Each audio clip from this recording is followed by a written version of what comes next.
Thank you, Mr. Chairman. I just want to start out briefly. We've heard a lot about VMTs and a lot of different acronyms that there is used, but I think we understand what the concept of that is. But I want to go back to Dr. Call just quickly for a clarification question. You mentioned that if the VMT was put into effect at 1 cent per mile, it would generate $2.6 billion.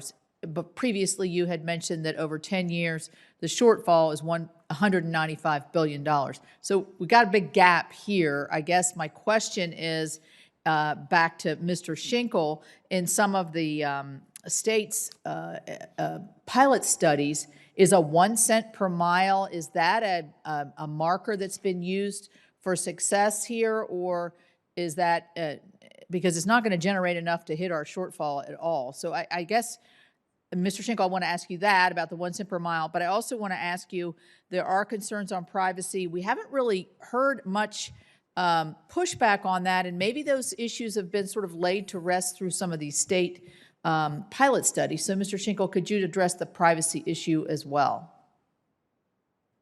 Yes, thank you, Ranking Member Capito. With regards to the mileage charge, let me look real quick. I believe in Utah it's 1.5 cents a mile, and in Oregon it is 1.8 cents a mile. So somewhere in that range. Most of what the states I've seen talking about, of course, there's only 2 operational programs. Right.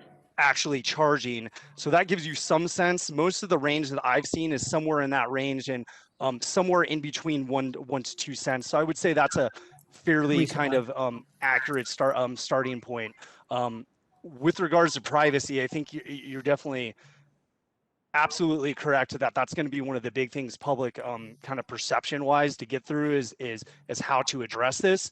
Some of the things states have done I think are really interesting. So maybe a couple examples. So Oregon, when they established their program back in 2013, they did work with the ACLU while they were developing that program, and that helped kind of get some buy-in there. A lot of the public feedback that the states that are doing the RUC programs or pilots has found that the more familiar with the drivers become with the systems, the more they have less of an issue with the privacy concerns. I'm not saying that necessarily addresses all of them. Another piece is offering options. That's something that California and I would say Washington and some of these states are doing a lot of work on. They've been piloting and studying and looking at like 10 different payment options.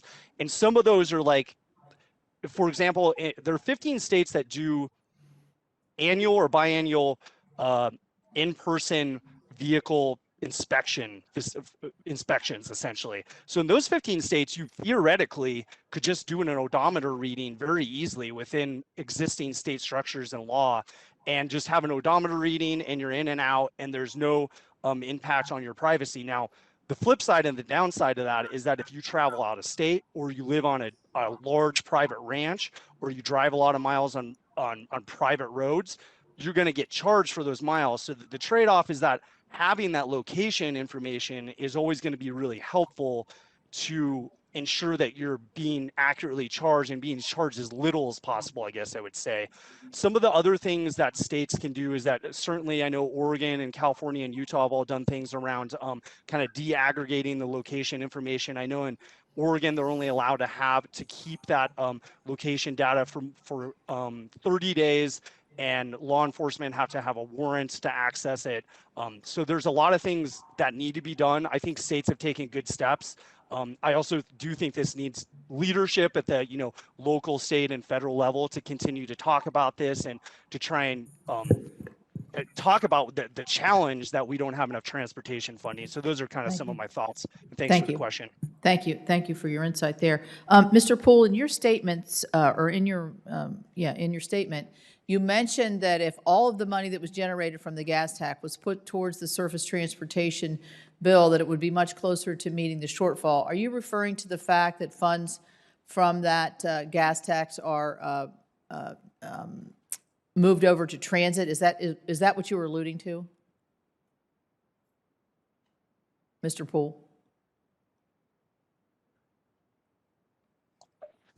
Yes, I understand the question. What I was referring to is if you look at the total amount of revenue from from highway user taxes going into the trust fund versus the amount spent, there's only a $2 billion a year gap right now, according to CRS, between the spending on highways and the revenue from highway users.